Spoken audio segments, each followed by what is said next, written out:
Right, I'm just really excited about this map that I just bought.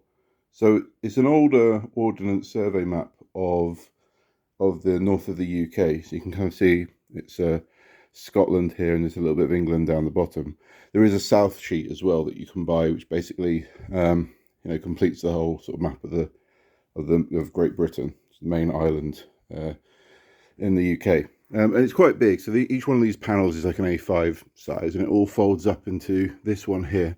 If you do want to buy it, this is probably the best one to get, the 1964 second edition. The newer editions come with like tourist information, so there's like little pictures of like Hadrian's Wall and things like that, so it doesn't really fit the aesthetic as much. But a couple of reasons why this is a really great map to use as like a hex crawl type or just a big world map. First of all, you do have like a nice sort of dense location down the bottom here, and then a sparse location up here. So there's kind of different settings, different areas that you can do. The grid system is based on about 10 miles for each one of these grids.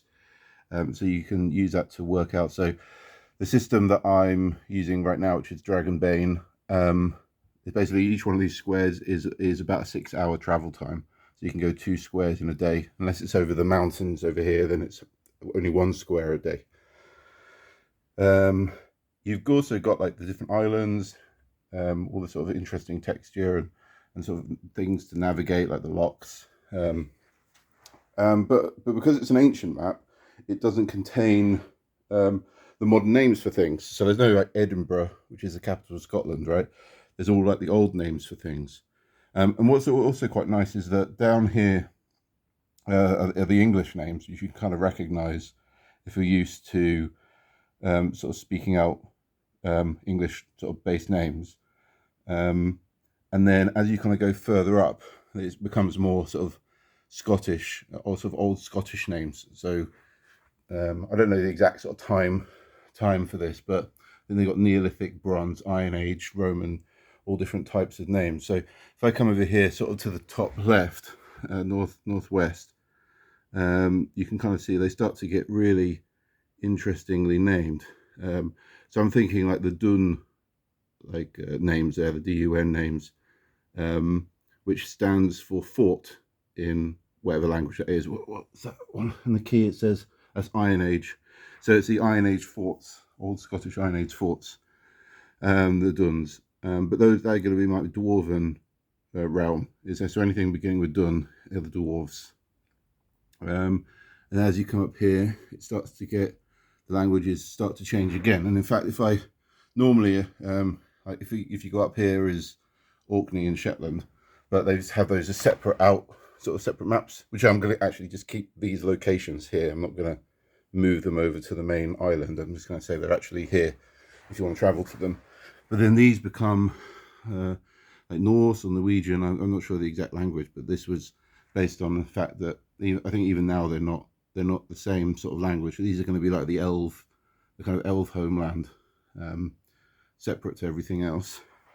So you can really I think a map is a really great way of just start with a map and then start making stories about it. Like I've already, without sort of deciding how I'm going to do it, I've already decided that this is the kind of human race in here, sort of encroaching into the ancient world, where we've got the sort of sparse dwarven nations here, and then the elves are kind of separate. That you might see them anywhere. There's a sort of strange name that you can't pronounce. It'd be like an elven outpost.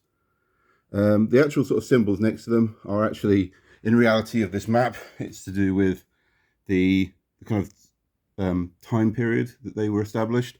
So whilst it's dense on here, it wouldn't actually have been dense over the real history. But I'm just going to use them as factions, essentially. So the Iron Age are the dwarves, kind of makes sense with the irons, and they all start with Dun.